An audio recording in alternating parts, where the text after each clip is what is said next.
খুব দুঃখজনক কথা। গণতন্ত্ৰ ৰাষ্ট্ৰ, সকলোৰে মৌলিক অধিকাৰ আছে। আমি খিলঞ্জীয়া হয়, আমি ইয়াৰে স্থায়ী বাসিন্দা হয়। এতিয়া ল'ৰা ছোৱালীৰ পৰীক্ষা চলি আছে, 6 মাহিলী পৰীক্ষা। আজি যিটো আৰম্ভ হৈছে দুঃখজনক কথা, লাজ লগা কথা। আমিওতো ইয়াৰে মানুহ, ইয়াৰে বাসিন্দা। এইবিলাক কৰিব নাপায়। খালি আমাক এটা জাতিক টাৰ্গেট কৰি লৈছে চৰকাৰখনে।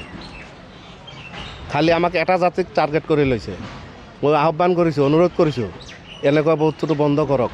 আমিও মানুহ, আপোনালোকেও মানুহ, সকলোকে জীয়াই থকাৰ অধিকাৰ আছে। সকলোকে জীয়াই থকাৰ অধিকাৰ দিয়ক। শান্তি সমৃদ্ধি বজাই ৰাখক। মোৰ কাটৰ আহ্বান, এনেকুৱা নকৰিব। আমি অসমৰে বাসিন্দা, আমিও অসমৰে ল'ৰা হয়। এইটো আপোনাৰ 2023 পৰা আৰম্ভ হৈছে। উচ্ছেদ কৰিব বুলি নটিছ দিছে আগতে। 2023 পৰা আৰম্ভ হৈছে, কিন্তু আজি উচ্ছেদ আৰম্ভ হৈ গ'ল। পৰহি আমাৰ ইয়াতে লগাই ঠিক হৈছে, জাননী দি থৈ গৈছে। আজি আৰম্ভ কৰি দিছে। মানুহখিনি আমাৰ হাতীলা বিলৰ মানুহখিনি যিহেতু ইয়াতে কিছুবিলাক বাসিন্দা আছে 1951 পৰা ইয়াৰে বাসিন্দা। ইয়াতে কিছুবিলাক মানুহৰ NRCও আছে। আৰু আপোনালোকে নিজে গম পাইছে, ইয়াতে চৰকাৰী স্কুল দিয়া আছে আৰু আমাৰ চৰকাৰে জল জীৱন মিছনৰ JGM দিয়া আছে। যিখিনি সময়ত আমাক হয়তো নটিছখিনি দিছে, বুজি নাপাওঁ, চৰকাৰে আমাক অলপখিনি সময় দিব লাগিছিল। যিহেতু দুখীয়া মানুহ, ইয়াত দিন হাজিৰা কৰি খোৱা মানুহ, এনেকুৱা সময়ত নটিছ দিছে না, মানুহখিনি বস্তুখিনি ওলাব পাৰিছে না, ল'ৰা ছোৱালী কিবা কাপোৰ চাপোৰ লৈ ওলাব পাৰিছে। চৰকাৰৰ এইখিনি কৰিব নালাগিছিল। আজি চাওক, ইয়াত যিখিনি মানুহ আছে, কিছুবিলাক মানুহ জীৱনৰ পুঁজি লগাই ঘৰখিনি বনাইছিল। আজি সিহঁতৰ যে টিংপাত লৈ যায় সেনেকৈ ক'ৰবাত থাকিব, সেইখিনি অৱস্থা নাই।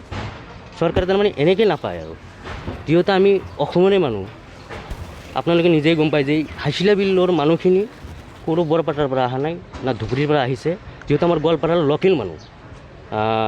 আপোনালোকে হয়তো সকলোৱে জানে যে আমাৰ এই নতুন বস্তি বুলি এটা চৰ আছিল। সেই চৰত কিছুদিন আগত তাতে গৰাখহনীয়াৰ কবলত পৰি কিছু মানুহ ইয়াত আহিছিল, আৰু বাকী মানুহখিনি আমাৰ এই কাৰবালা আশে পাশৰে মানুহ। আজি যেনেকৈ হয়তো চৰকাৰে এনেকৈ কৰিছে, মানুহখিনি পুনৰ সংস্থাপন দি, যিহেতু গোটেইখিনি বিল নহয়,